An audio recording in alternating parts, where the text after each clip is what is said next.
عليكم ورحمة الله وبركاته. معكم الشيف فراس من شركة حلويات رينيسانس، وأنا بدوري وبدور مجموعة الراشة بشركة حلويات رينيسانس وشركة بيت الإباء بنحب نقول لكم رمضان كريم. طبعا حابين نقدم لكم اليوم كاسات حلا الأوريو، كاسات حلا التيراميسو. نحتاج للمكونات كوب ونص سكر، بسكوت أوريو منزوع الكريمة منه، 400 جرام جبنة فيلادلفيا، 300 جرام بسكوت أوريو مطحون، شوية سيجار بسكوت هش للديكور، شوية شوكولاتات، وثلاث بيضات، طبعا بسكوت هش لديكور التيراميسو. هنحتاج لتر كريمة هلا نخفق قدامنا. هنحتاج ملعقة نسكافيه باودر وملعقة نسكافيه محلولة بالمي.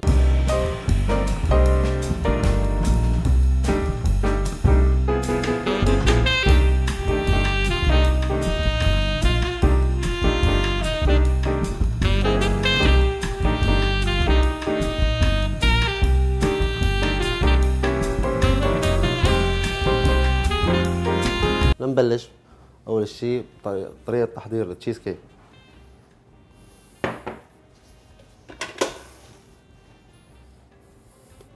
نسكب الكريمه داخل الماكينه.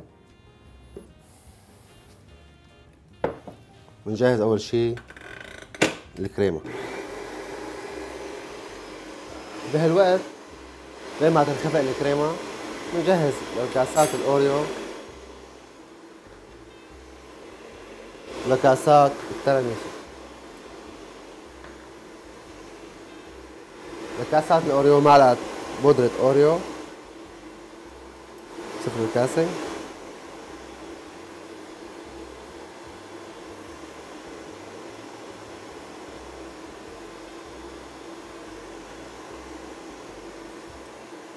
هي هتكون عباره عن طبقات، يعني بسكوت كريمه بسكوت كريمه، واخر شيء الفينيشينج او الديكور. هنساوي كمان للتيراميسو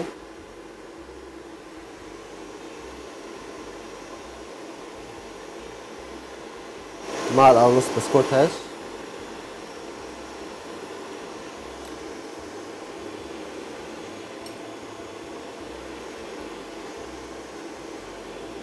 حط بصفر الكاسة البسكوت الهش،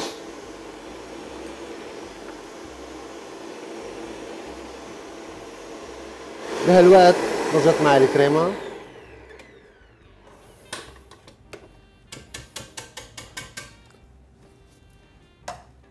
نسكبها نجهزها داخل وعاء بلاستيك. الكريمة قوامها رخو شوي بس ممتازة.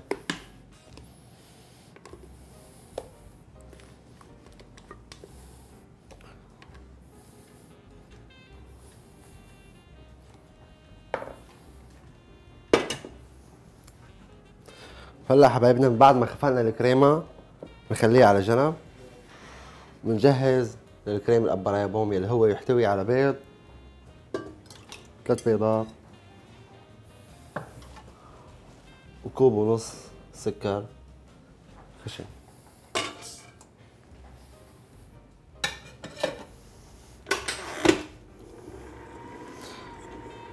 اول نص دقيقة على البطيء بعدين على السريع بس ليمين.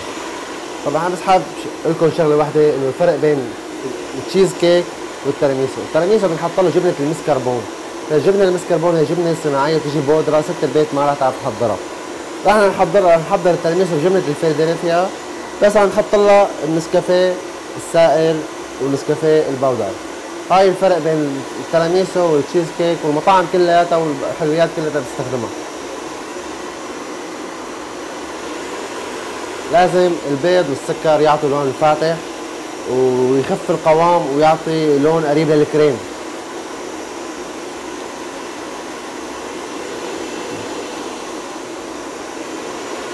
طبعا بنجهز الجبنه. جبنه 400 جرام للتر كريمه بتعطي طعمه كثير طيبه كثير يعني ممتازه.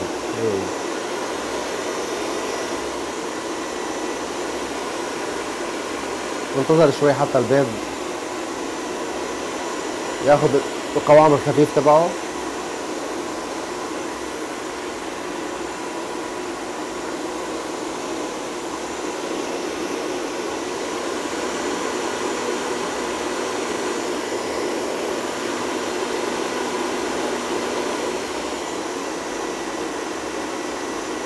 كل هالحلويات ان شاء الله بتلاقوها بحلويات رينيسانس.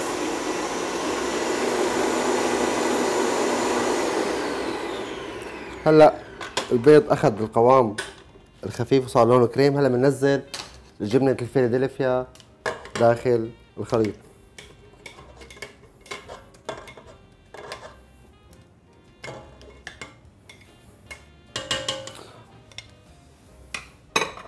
طبعا جبنة الفيلادلفيا هي لازم تكون بدرجة حرارة الغرفة، وإذا ما موجود فيلادلفيا بنستعين بجبنة الكيري. على الخفيف على الخفيف ونخلطها حتى تاخذ المزيج كله كامل.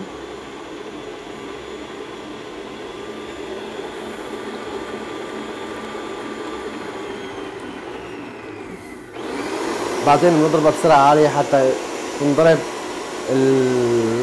تنخلط المكونات كلياتها مع بعضها، يعني الجبنة والبيض والسكر. وهلا هيك انخلطت صار تمام.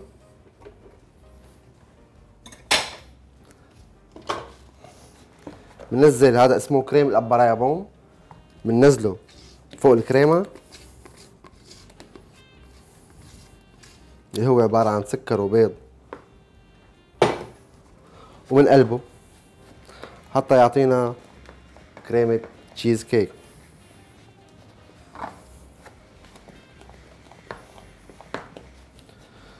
هلا بنروح ان شاء الله لفاصل اعلاني ونرجع لكم بعد الفاصل مشان نشوف شلون طريقة الديكور وطريقة التحضير. رجعنا لكم حبايبنا من بعد الفاصل. هاي الكريمة صارت معنا جاهزة. هلا نعبي كاسات الحلا الاوريو.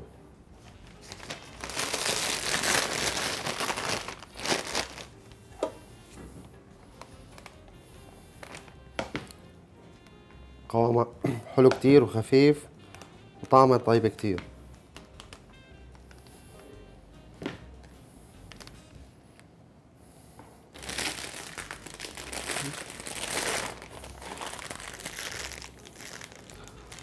حطينا طبقة البسكوت الأول. هلا بنحط طبقة الكريم تشيز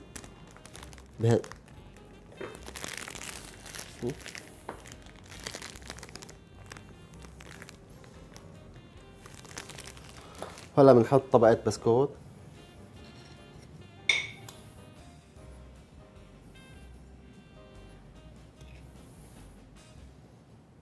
عشان تعطي منظر طبقات يعني.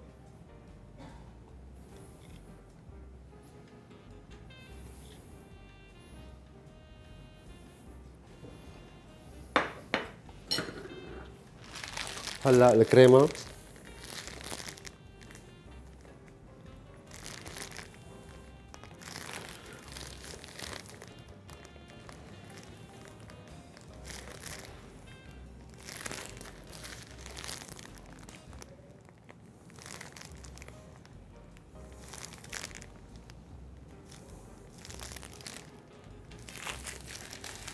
ونرجع الكريمة الباقية لهون.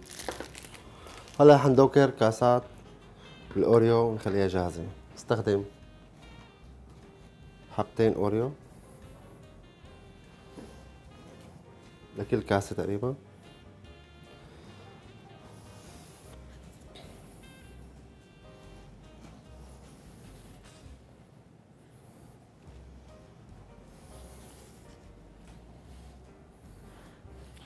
نحط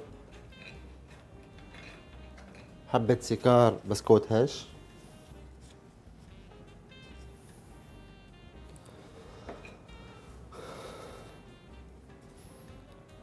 وندخلها على الثلاجة لحتى تبرد معنا شوي. وهيك كاسات تشيز الاوريو او حلا الاوريو صارت جاهزة للتقديم. هلا حنساوي نكمل وصفة التيراميسو. مثل ما خبرتكم الفرق بس النسكافيه.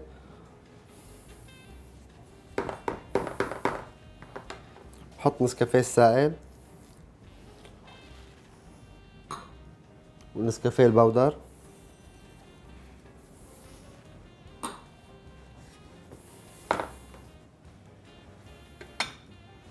ونقلبها بس تقلبتين حتى ما تصبغ النسكافيه كل كريم، حتى يعطي اللون الماربل، شكل الماربل، شكل الرخام يعني. تقلبتين خفاف وبنرجع بنعبي الكيس.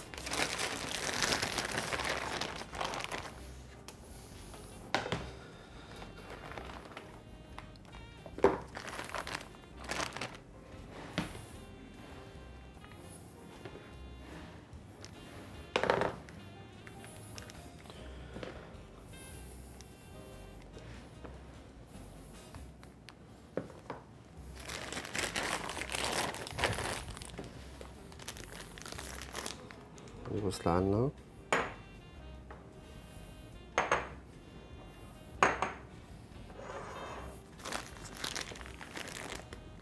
ونحط كريمة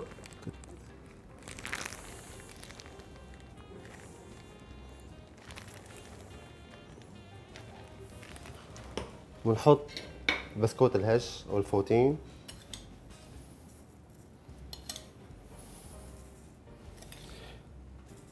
فيها تستعين ست البيت اذا ما حصلت بسكوت هش، فيها تستعين بسكوت الدايجستيف.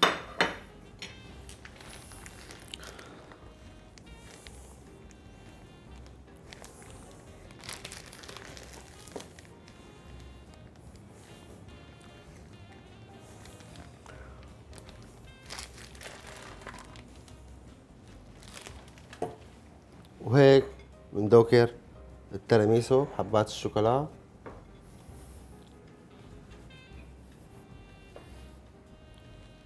فيك تختار ست البيت اي طريقة لتدوكر فيها. وهي صار طبقنا جاهز للتقديم، وهي حلا الاوريو كمان جاهزة للتقديم. وبحب لكم انا من شركة بيت الإباء ومجموعة الراجحي، وباسمي انا وباسم شركة حلويات رينيسانس، رمضان كريم والسلام عليكم ورحمة الله وبركاته.